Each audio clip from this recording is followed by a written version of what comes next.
ABC News and John Carl sat down with Kari Lake, of course, gubernatorial candidate in Arizona. Right now has a lead in the polling, which is very scary.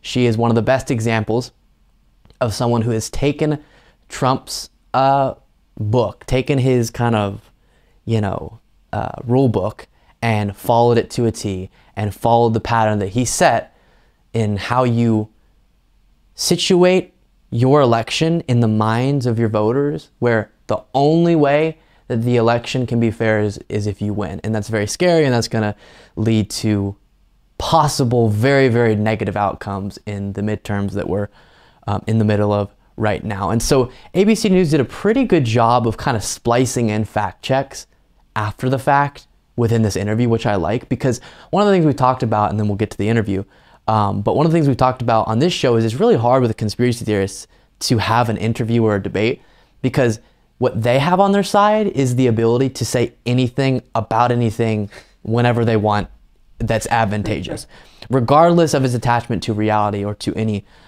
facts. Whereas if you're on the side of facts, it's actually a lot more difficult to be on the other side of the debate, because you don't know where all these things are coming from, and you would have to go do research about what they're saying to figure out why it's wrong and where it came from, whereas they can just pull things out of their where over and over.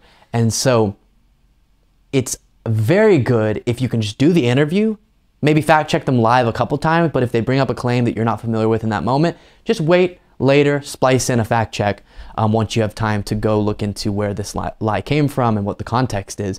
So take a look at this interview from ABC News. No candidate has been more forceful in spreading Donald Trump's lies about the election than the Arizona Republican candidate for governor, Kari Lake. When I sat down with her earlier this week, we talked about her campaign and some of her policy proposals. That interview aired on GMA 3 on Friday. When Lake brought up false claims about election fraud, the conversation turned to 2020. Here is that part of the interview. As governor, would you seek to change the election laws? And specifically, would you look to limit early voting and mail-in voting in Arizona? I don't know exactly how we'll do it, but we will secure our elections, restore faith in our elections, make sure our elections are honest and transparent. I assume everybody wants that, but specifically early voting and mail-in voting, which you've been very critical of, would you seek to limit it? I think, going back to when I first started voting back in the 80s, we had election day. Yeah. Our Constitution says okay, we're going to look at another part of this, but to start off with a response to what we've seen so far, it cracks me up that she's able to get away with that. Screaming Bloody Mary about all of these election fraud things, saying we need to secure our elections, and he goes, all right, 2 things you've been critical of. And then he lists them and says, are those what you want to do away with? She goes, I don't know how we'll do it, but we'll secure our elections. What? That's so easy. Anyone can do that. Listen, I don't know how we're going to do it, but I think we need to fix our healthcare system. Listen, I don't know how we're going to do it. I think we need to improve our prison system. Listen, I don't know how we're going to do it, but I think everyone should get paid a good wage. Awesome. That doesn't propose anything that we can judge in its likelihood of actually working. And it cracks me up because she pretends to be so intent on this issue, and if she really was, she would have real proposals. But then the next moment here to take a look at. My question is whether or not you would limit mail-in voting, limit early voting, given that so many people in the state, it's like 90%, vote early in this state or use early ballots. We want to shore up our elections so they are very honest, and every voter knows that it's an honest system. Listen, here's the bill I propose. We should have honest elections. I'm Kari Lake. Vote for me. Let me just give you a couple facts. Yeah. 2,000 mail-in ballots were accepted by Maricopa County after Election Day in 2020, after Election Day. That was a new one on us, so we took the claim to election officials in Maricopa County who told us it's just not true. In fact, no ballots were accepted after the Election Day 7 p.m. deadline. Some ballots were scanned the next morning, giving them a timestamp after Election Day, but again, those ballots were turned in on Election Day by the deadline. Lake offered other unsubstantiated and disproven claims. Arizona's 2020 election was the most scrutinized in the state's history, and there is no evidence of widespread fraud.